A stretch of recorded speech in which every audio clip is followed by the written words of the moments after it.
KFLOAM.com. As it's hard to believe that we are at the point in the calendar already where we're talking about the MacNider Arts Festival, and Edith Blanchard from the Charles H. MacNider Art Museum joins us. And it's already mid-June. Coming up on mid-June, isn't it? I know. I've been hearing people talking about their 4th of July plans. I'm like, wait, we got one more June thing to tackle, and that's the MacNider Arts Festival, which is always the second Saturday in June. So this year it's the 13th. How long has this been going on? So I was trying to the museum started 1966, 65, right. 66. And so we believe it started in some form very soon after, in the late 60s. And so at the time, it might have been a little thing on a Saturday afternoon. Sure. At one time, when they had a lot more volunteers than we're able to get, they actually had it lasted 3 days.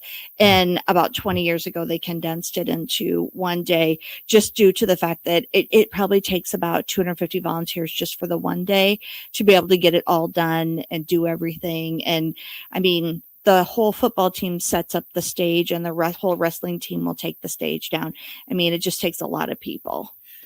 Talk about, if somebody has not been to the Arts Festival before, just tell them what they can all expect. We'll get to the individual music acts here and stuff a little bit later, but just talk about what they can all expect. In the general. Yeah. In general. So what you can expect is it's an open air arts festival, and we're located on the museum's lawn, on the library's lawn, and then the street in front of the museum is closed, kind of where the old hospice was, and right there by the Methodist church. And so there'll be, all the music throughout the day, and art market artists that I can talk a little bit about, and free activities for kids, and we have a pancake breakfast, and that's free, and I mean all these things. And the museum operates as a department of the city of Mason City. And the thing is that, we're a building, 365 days of the year. And this is our one time where we really extend past, our museum walls, if you will, and engage the community. The museum is always free and open to the public, just like the festival is free. Let's talk a little bit about the museum, because it is an art museum that is free and at this quality. Mm-hmm. It just isn't. This is the only one like it in the Midwest, I think. Yeah, we're one of the top museums in the Midwest, and people are completely shocked when I tell them that, and they're from here. But people driving through, on the way to Minneapolis or Chicago, or they might be here for the other attractions like the surf or the right on the park items, they are just astounded. Recognizable names that a lot of people might recognize are people like Grandma Moses, and Grant Wood, Andy Warhol, people like that are in our collection. Dale Chihuly, a lot of people are familiar with the glass works that he's done, but we have over 600 works in our collection, and that has been built up over time. It is not something that just happened overnight. It's all donations that have been given to the community by different artists, different people donating funds, memorials, things of that nature. In the city, they provide about half to about 60% of our operating funds for the year, and then we raise the rest. And that's what makes us free, which is also, I'd like to point out, highly unusual. If you're a person that's gone to someplace else, that typically it would cost you about $15 per person each time you would come into the building. Also, our classes we offer are significantly reduced. If you were to take a watercolor class in Waterloo or Ames, it starts at about, I think, $125, and ours start at about $35 to $40. And we do that in an effort to make it accessible to people. I was going to bring up about the admission part, my follow-up, but just the classes. I never even thought about that before, mm-hmm. because, the museum offers a wide myriad of classes. That should interest anybody. Yeah. And so we have classes for the littlest people, which is starting at age 2. And those are our art bugs. And those come with you go with a caregiver, and, it's about an hour because that's about their attention span. all the way up to, we do outreach classes at a lot of the nursing homes and different places like that in our community. We have a lot of partnerships. We have partnerships with the school system, with NIAC, even the library up in Lake Mills, we have a partnership with. And so we do a lot of outreach that people just don't even realize. For a staff of 8 people, we do some pretty amazing things, I like to think, at least. We have a full ceramic studio that you can get a membership for. You can take classes. We have a wide variety of classes for both kids and adults. We have camps, we have standalone classes, we have adult classes, everything from, a class maybe on like felting or, working with some kind of fiber, all the way to like painting or drawing, or something that's more craft oriented, like, more macrame or something of that nature.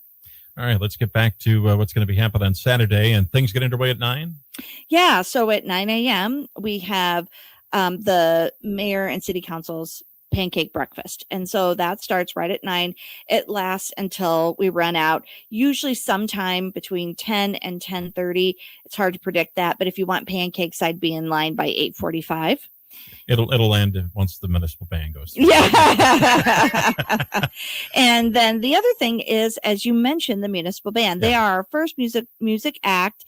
They're a tradition for us for many years. I think you were at the end of the show.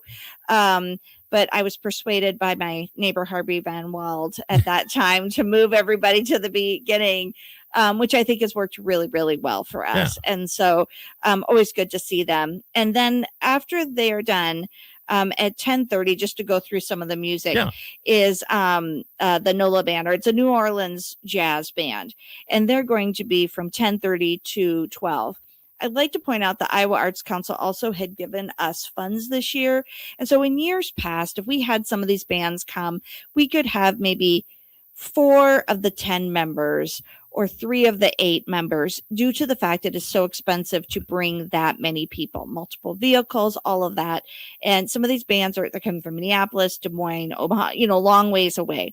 And so we received a grant to really up the music this year. So you'll notice they're like full bands. They're definitely worth sticking around for. The next one is at 12:30. We're going to switch over, and we're going to have the Galactic Cowboy Orchestra, which plays a lot of very unique music. A lot of the things like electric violin, things like that are a little bit unusual. Once again, this is something that we've had in the past, but only had a portion of the members. But now the entire group is able to come, and so that's really a positive thing for us. And the community. So they will be on till 2. And then from 2:30 to 4, we have a single musician, Jordan Messerol, and he will be coming down here, and he has a guitar. He plays a little bit more mellow music, kind of to end us at the end of the day, because the festival really wraps up at about 4:00. Talk a little bit more about the outdoor art market, because I know, through the years walking through it, or somebody has always come up and mentioned after the fact that, hey, I saw this and I was able to get it, and or found several things that they were able to enjoy as part of the outdoor art market.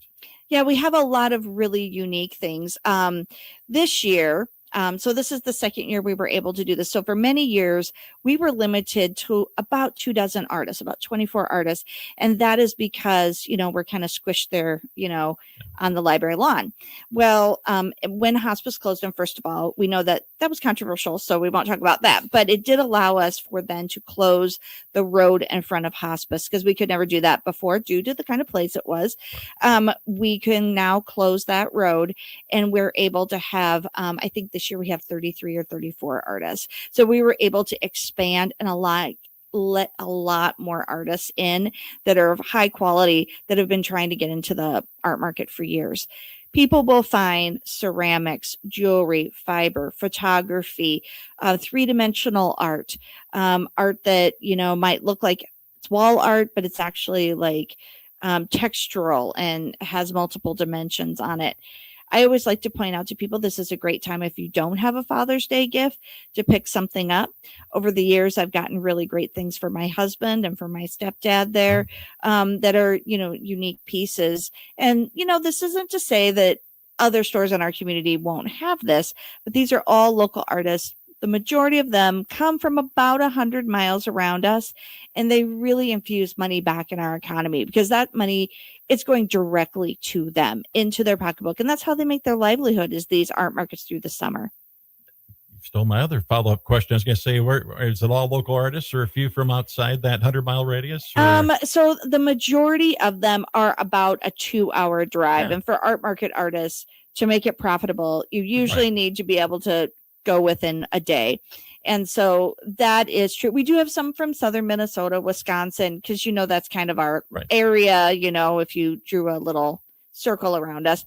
But yes, to steal your question, we have a wide variety of artists because we're able to draw so many. And in order to get these artists to keep coming back, I need to emphasize to the community, you need to purchase from them. I know people will say, well, I could go on Shein or Temu and buy earrings for $1 or 50 cents. Yes. But with these, how they are made, they're sustainably made.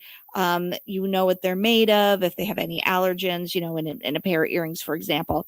And it's just a good thing to do to support the arts locally. You can't get any more direct support than buying it directly from an artist. And if you have questions about it, you can ask, and they're right there, and they can absolutely tell you at least try to tell you everything about it. If you just visit with the artist, you don't necessarily always need to buy something, but they will tell you how they got that perfect shot, of a photograph. They will tell you what inspired them to do this series of maybe watercolor cards. They will tell you about the different glaze techniques that they used. Ask them questions and engage with them, because for a lot of them, this is really their pride and joy. This is showing off what they do. There's nothing more personal than putting your art out there, and that's what these folks are doing. All right. Anything else you want to add before we let you go? Well, I just like to bring up that we have a great selection of kids' activities. I'll let you take a picture of them later, but they're all sweet themed, because the theme this year, or you can hold them up for people watching it, looking at Facebook. There's your camera right sweet there. On art. So this is watermelon. Kids will make with contact paper stickies. We have watercolor that people will do with watercolor paper to make different shapes. Make donut magnets. Very simple to make. Yeah. And, any age for the kids. Yeah. These are fortune cookies, which are super fun. Bracelet made of the traditional Fruit Loops. We thought that would be good, especially for the really little kids. This is one of my favorites. Ice cream cones made from milk cartons. I don't know if that shows up really that's showing up pretty good, actually. So. Yep. And then the last but not least, the owner of the Sugar Stash is donating a lot of candy. And so this has puffballs in here for demonstration purposes, so it wouldn't get all sticky. But these will be filled with different candies from his shop and made it a butterfly. So I would really like to promote him for going the extra mile. It's downtown on the plaza there.